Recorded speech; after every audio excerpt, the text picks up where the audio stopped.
All right, y'all. Welcome back to Auntys After Dark. It is December the 31st, 2025, y'all.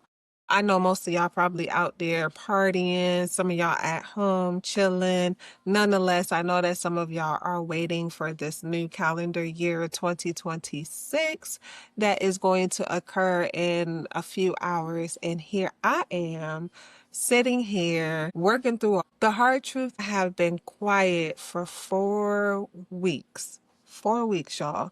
I'm sitting over here wrestling still with that inner me. Boy, I tell you, I'm kind of tired of this wrestling match. I just want to be honest. I'm not tired of this wrestling match. This wrestling match in the month of December. Now, mind you, I'm going to recap the whole 2025 because it's a lot. But let's just talk about this December right now. And this December, I have been wrestling with the inner me that has this huge desire to be seen by the people who simply don't have the capacity to witness my light. Let me tell y'all, I'm talking about years and years and years of desiring to be seen by my family, my siblings, my cousins, my aunts, men, friends, you name it. The system that we have, like just desiring to be seen, all because my inner child, I call her Deka because that's my childhood name.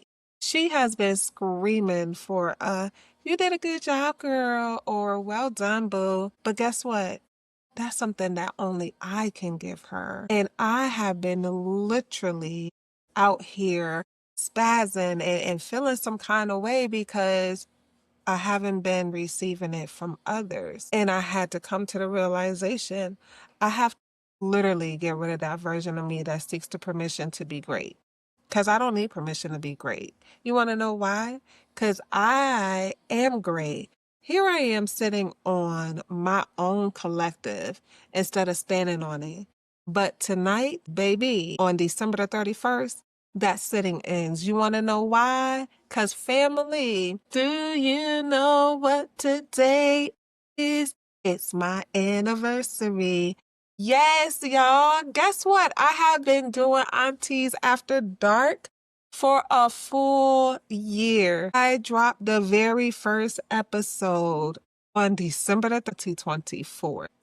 And you know what else I did on December the 31st, 2024? While I had scheduled for this to drop on YouTube and everything, I was at home preparing to marry myself on December the 31st, 2024. Yes, I married myself on December the 24th. So it is a double anniversary for me. I made a covenant before the Most High to be my own provider, my own protector, and my own greatest love. I became a single wife. I heard that song, Wife Your Life, baby, and I ran with it. And I decided that I was going to wife my life because, baby, I have to love on me before I can manifest somebody else the masculine energy to love on me. So if I'm being healing out loud honest, the enemy has tried to keep me in the dark for this month. And I know why. I know why. I know why. I know why. I know why. Because, baby, I have so much to say. And it is so much healing that is transpiring that even as I was preparing to record this message, I received a message from one of my favorite chicas, and she told me, hey, I've been watching your videos and you are doing an awesome job. And even before I got up here to record, she said, we got to see how we can get your videos to the millions for millions of people to see. And that, my darlings, is why I have been wrestling this whole entire doggone month, fighting because I'm so worried about being seen. And here I am actually being seen. I'm being seen by those who are supposed to see me. I am here today and on this evening to celebrate the pruning that I have been going through, the sobriety that I am experiencing. Let's go. 5 months and 4 days strong, baby. Yes. And the sovereign power of just being authentically me. Can we talk, family? Yeah, let's talk for a few minutes. Let's talk about some shadow work. I know y'all heard me talking about it. In 2025, let me tell you, was a year of mirrors for me because I realized that for a long time, I was fighting a war that I could not win. Was fighting, like I said, to be seen. Yo, what? I wanted to be seen by the people I poured into. Yeah, that was my problem. And I'm going to admit it. That's the hard truth is that I was like, I'm pouring into this one and I'm giving to this one and I'm pouring and I'm pouring and I'm pouring. I was pouring from an empty cup. And I was told this year by my fabulous life coaches, baby, don't pour from your cup or from your overflow. And this month, for these past 4 weeks, I was not in my overflow. So that's the reason why I couldn't get in front of this camera and try to pour into anyone. Because how can I pour from my cup when I'm steady trying to fill my cup? My cup was running a little empty, and it is what it is. Baby, I had to sit. My inner child was fighting. Deka was like, yo, see me, see me. Then I realized that if I don't see me, why should they? I was sitting in the background playing small, hoping someone would notice the author, the coach, the warrior. Baby, I did so much shadow work that I started finding out parts of me that I did not even like. And then I started realizing I was being selfish. How did I expect to manifest this husband to deal with the parts of me that I wasn't even willing to deal with myself or face myself? I had to look at my thug missus side, the one who wants to burn it all down. You know, that Taurus sun, play with it if you want to. And then, baby, I had to also look at my soft girl side, the one that just wants to be held and cuddled. And, I think that's my little Libra rising. I really do. And baby, I had to look at them and I had to tell them both, I see you. You are safe with me. Let me tell y'all something. Now, I married myself on December the 31st, right? How I lose my ring? Yes, I lost my ring. And at first I panicked like, oh my God, what kind of wife am I going to be that I lost the very ring that shows a symbol of my commitment? Oh my God, if this was my husband, he would be freaking out and he would be mad. Oh my God, la la la la la. Like I went through all this stuff. And then I realized, Donna, the ring was a symbol. The true commitment is in your breath. The true commitment is in your growth. Now, that was something that I had to sit with myself because I don't need a witness to be valid anymore. I don't need a ring to be valid anymore. Matter of fact, this ring finger is already tatted with the love that I have shown for myself. So I am my own witness. I am my own symbol. Let me tell y'all something. So this year, baby, 2025, where can I start? Married myself in January.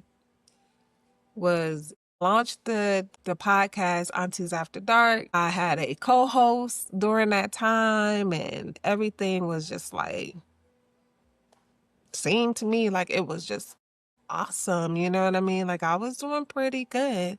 The man that I love with my soul was around. My daughter was around. Yeah, we had our ups and downs. However, I was working through those things. Then let me tell y'all, April came, right? April is already a little tough for me because that's my mom's birthday month. My mom was a full blown Aries, honey, April the 10th. And so when April comes around, I have learned to try to celebrate for my mother's sake, right? And instead, I had to be the mother that I didn't have. I had to be that understanding mom. I had to be that mom that, regardless of what it looks like, I had to have that tough love. My mom had to do that with me. My mom did that with me when I was in my teens and all the way to my 20s. She had to show me some tough love.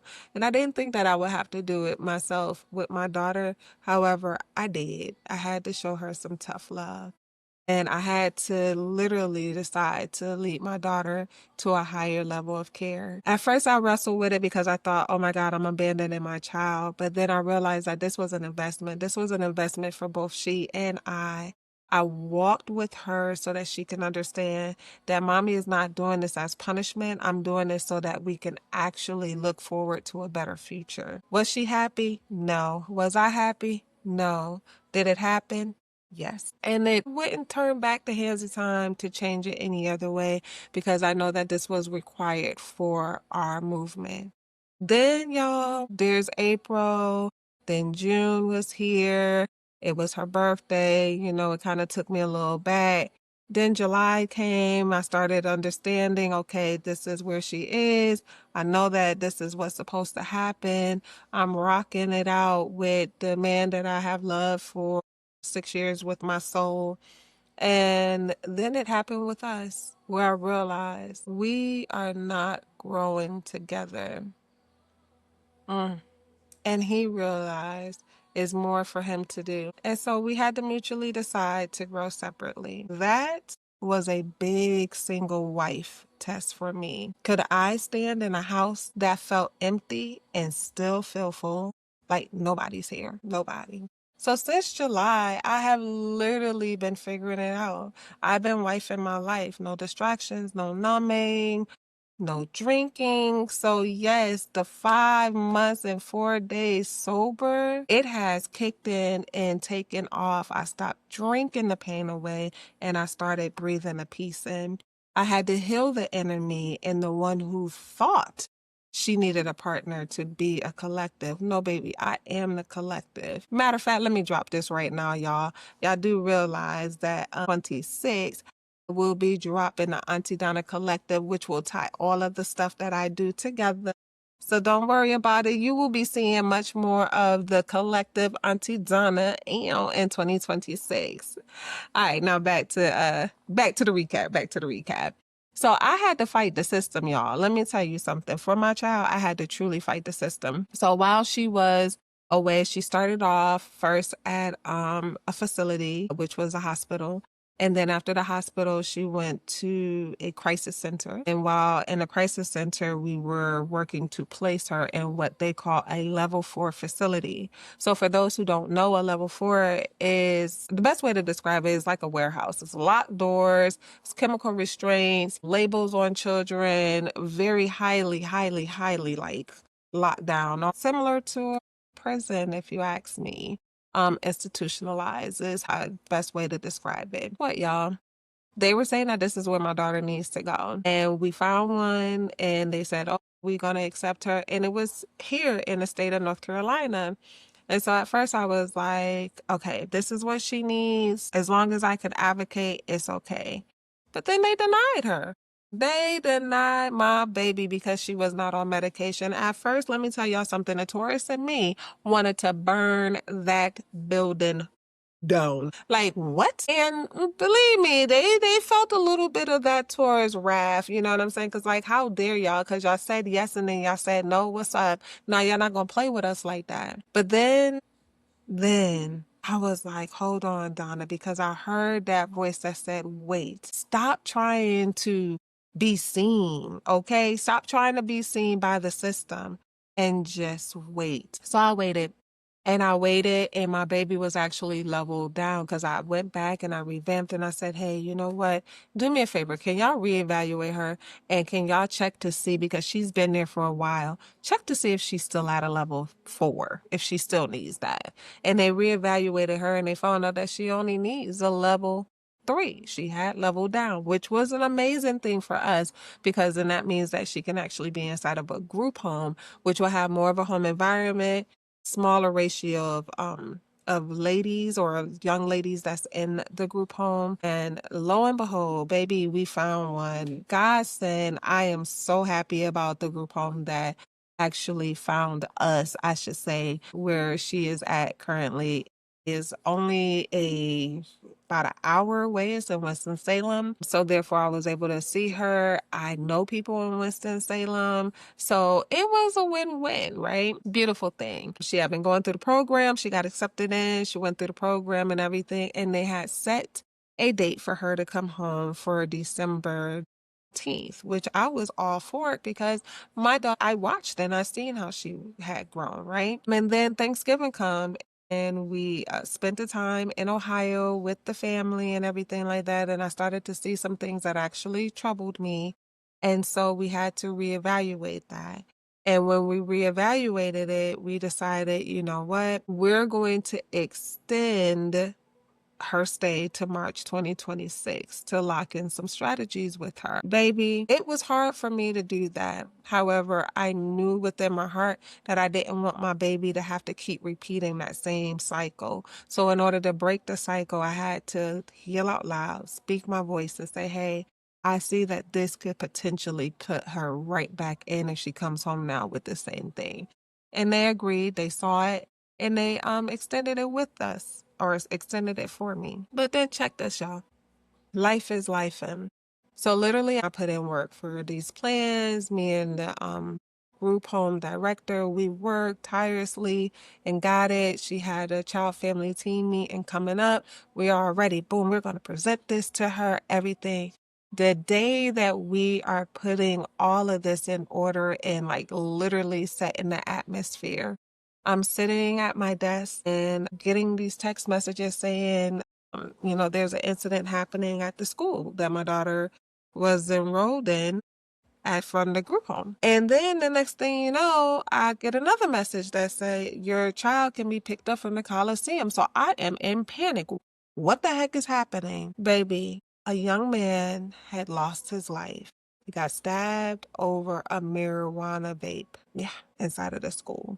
So now mommy is back at the doggone altar. I'm like, yo, what up, team? What is the next move? Because like literally, I know I heard from y'all.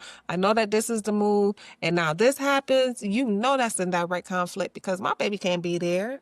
No, my baby cannot be there. I didn't care who saw me at this time. All I cared about is the well-being of my child. So we did the child and family team meeting and we implemented a plan for her to do the work so that she can now get home and get back to her school in 2026. What a blessing that is because my heart was so heavy. And my heart is even heavy now that she's not here with me tonight because literally I felt that this was going to be the year that me and my daughter could celebrate on the anniversary of me marrying myself because she literally put in the work and decorated and everything. She really was her mom's biggest supporter for this. But that's okay because you know what? I see now that it all had purpose. And even to add more to the purpose, let me tell y'all something. I was sitting over here. Let's get back to this level 4. I was sitting here and I was watching some Lifetime movies and stuff, and I came across this movie called Crew Instruction. I am urging every parent to watch this movie. It's about the troubled teen industry, just like what my daughter was going through a level 4 and everything. And as I watched that movie, I wept and I realized that no from that level 4 wasn't just a rejection. It was a divine rescue, a divine protection for my child, because that movie was a complete eye opener for me. Lifetime movie or not, baby, that thing hit me and hit me hard. So any parent, not just a parent with a troubled teen, any parent needs to watch this movie because baby, that's all I'm going to say. All right, so let me tell y'all. So my baby will be back, to be able to start school. So here I am, anniversary night. And I'm standing in front of y'all saying I am still healing out loud through all the ups and downs, the all arounds that happened in 2025. I showed up for this podcast. I showed up as a peer support specialist.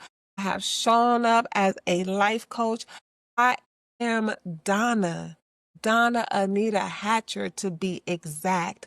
And I am me. Let me tell you something. Do y'all know that I coached women in Africa this year? Yes, I have. I am the founder of the life coaching business, Love Liberations. I am doing a lot and I am so tired of sitting down on my doggone self. Yes. So for this anniversary of me, I'm celebrating me. I'm celebrating that I stuck it out for a whole year. I tried to change my tone up to get the numbers up, but baby, no. I tried to be what they wanted. I can't, and I won't, and I ain't. I am Donna. 67 subscribers later, I realized that I am exactly where I'm supposed to be. I am being seen by the ones who resonate with me, the ones who want to hear what I have to say, the ones who are saying, you know what, if she can heal out loud, so can I. And so, baby, with that being said, 2026, here I come. Because it is about the freedom to serve and the capacity that I know how to do best. To the Donna in 2024 who said, I do, I thank you. I thank you, Donna, for not giving up. And to my baby girl, when she do get home, I'm preparing the atmosphere for your return. And to my subscribers, thank you for rocking with the raw version of me. This is me unapologetically. We are healing louder than ever in 2026. And to close out on this so that I can actually go and kind of chill out for this evening and let the evening flow the way that it's supposed to flow. I'm going to close with this. I release the ties to chaos. I call back my energy from every spirit I attach to out of fear or a need to be seen. I am whole. I am free. I am me. Y'all can use that one too. Happy anniversary to me. Love y'all. And I will see you in 2026, baby. Because we doing this thing. We healing louder than ever. Love y'all. Yeah.